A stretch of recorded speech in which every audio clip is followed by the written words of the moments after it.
زي ما انتم شايفين كده يا جماعة، كنت هنا قاعدة باذاكر وملبوخة لبخة كبيرة جدًا، لإن طول اليوم كان عندي دروس ومش فاضية، وبعدين فجأة بابُص لقيت الوقت عدّى جدًا وما خدتش بالي وما ضبطتش نومي ومش هاعرف أصحى بكرة عشان عليَّ حاجات كتيرة أوي. فلقيت الحل في إن أنا أعمل to do list. فقررت إن أنا أعمل to do list وأقول لكم إزاي أنظّم وقتي وإزاي هاستغلها صح وإزاي أمشي صح طول فترة الدراسة. ويالّا بينا نبدأ نشوف هنعمل إيه في موضوع تضييع الوقت في الدراسة ده، عشان الأجازة لسه مأثرة على نومنا. هاي يا جماعة، ازيكم عاملين ايه؟ يا رب تكونوا بخير.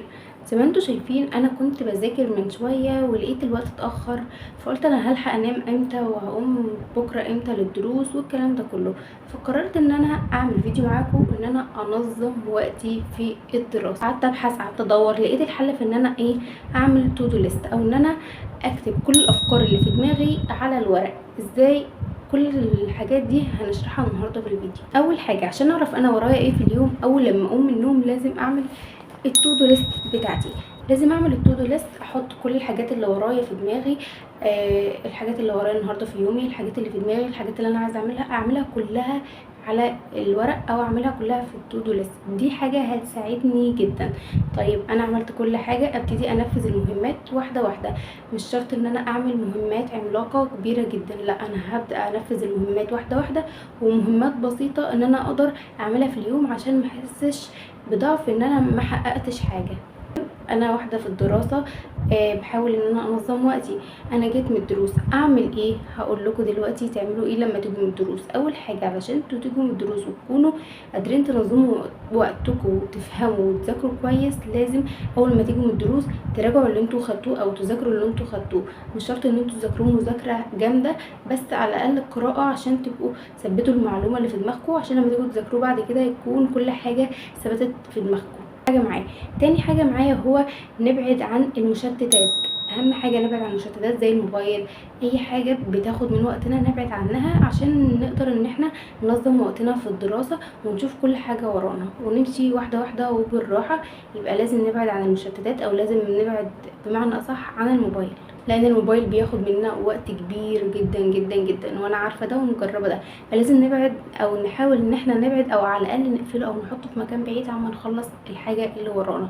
طيب دي تاني حاجه. تالت حاجه معايا وهي جدول مذاكره. انا هذاكر النهارده كذا، هذاكر النهارده كذا، هذاكر النهارده كذا.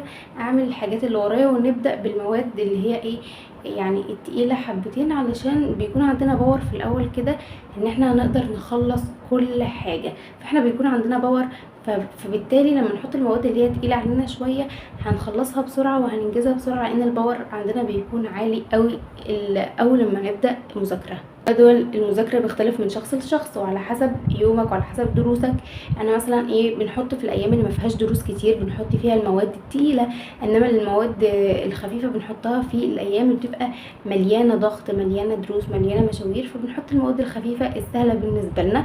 طبعا الحاجات او المواد بتختلف من صعوبيتها لسهولتها على حسب شخص لشخص، او حسب دماغ شخص من دماغ شخص تاني، فمش كلنا زي بعض. والحاجه اللي بعد كده وهي طريقه المذاكره ذات نفسها. انا في الفتره دي، او ان انا مثلا لو داخله على سنه مهمه زي كده، مثلا انا داخله على سنه ثالثه ثانوي، فاحتاج ان انا في السنه اللي انا فيها دلوقتي اجرب طرق مذاكره كتير قوي عشان اوصل للحل النهائي، او اوصل للطريقه الفعاله معايا عشان امشي بيها على طول وابتدي ان انا اذاكر بيها على طول. زي مثلا من طرق المذاكره انا عندي طريقه البومودورو. ده أنا مثلا اذاكر 25 دقيقه واخد 5 دقايق بريك. الطرق دي حلوه قوي، وبالتالي بنجدد نشاطنا للمذاكره وبنرجع كويسين، او بنرجع اكننا لسه بادئين مذاكره من الاول. فبريك يعني مثلا نشرب ميه، نغسل وشنا، مثلا نعمل حاجه، ناكل حاجه. بس اهم حاجه نبعد عن الموبايل شويه، لانه هو بيسحب من وقتنا جدا، ولو خدناه في ال5 دقايق دول، ال5 دقايق ده هيبقى 50 دقيقه حرفيا يعني. فنبعد عن الموبايل بقدر ما نستطيع. وطبعا اهم حاجه يا جماعه هو علاقتك مع ربنا، وان انت لازم تصلي فروضك كلها اول باول. لما مثلا تكون قاعد بتذاكر والعصر اذن مثلا، فتقوم ان انت تصلي. فدي حاجة بتبقى كويسة جدا وهتساعدك في تنظيم وقتك وعمل كل حاجة، وهتبقى شخص ناجح في كل حاجة في حياتك سواء كانت دراسة او الشغل. واهم حاجة معايا ان انا اظبط نومي، ما نمشي متأخر، بحيث ان انا انام بعد صلاة العشاء بساعة ولا حاجة، عشان اقدر ان انا اقوم تاني يوم بدري نايمة كويسة مستريح عقلي كويس، قادرة اعمل حاجات كتير في يومي، اصحى بدري عشان يبقى عندي اليوم كتير طويل قوي بالنسبة لي، واقدر ان انا احقق كل حاجة انا عاملاها في التودو ليست بتاعتي.